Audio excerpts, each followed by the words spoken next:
Visakha mayor పీఠంపై అవిశ్వాస తీర్మానం ఎప్పుడు పెట్టినా సిద్ధంగా ఉన్నామని వైసీపీ ఎమ్మెల్సీ బొత్స అన్నారు. తమ పార్టీ నుంచి గెలుపొంది ఇతర పార్టీలకు వెళ్లిన కార్పొరేటర్లను పట్టించుకోబోమన్నారు. బీసీ మహిళలకు మేయర్ పీఠం అప్పగించేందుకు కూటమి ప్రభుత్వం ప్రయత్నిస్తోందన్నారు. పెట్టుకున్న చూసుకోవాలి, ఏ విధంగా వాళ్ళు సక్సెస్ అవుతారు మేము చూసుకోవాలా. అది జీవీఎంసీలో సంఖ్యాబలం ఎంత, ఏ పార్టీ ఎన్ని గెలిచిందో తెలుసు కదా తమకి. అవిశ్వాసం పెట్టినప్పుడు దాన్ని దాన్ని దాన్ని ఇచ్చుకోవాల్సింది వాళ్ళ మేమా, మాది కాదు కదా, వాళ్ళు తీసుకోవాలి కదా నిర్ణయం, మేము కాదు కదా.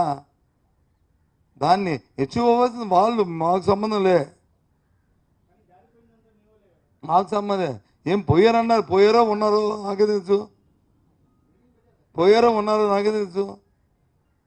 మన ఎవరో ఒక 6-5 పార్టీ మారినారు, పోతారు, ఏముంటాయి మనకి. వాళ్ళతో అయిపోలేదు కదా, ఇంకా వాళ్ళతో అయిపోలేదు కదా.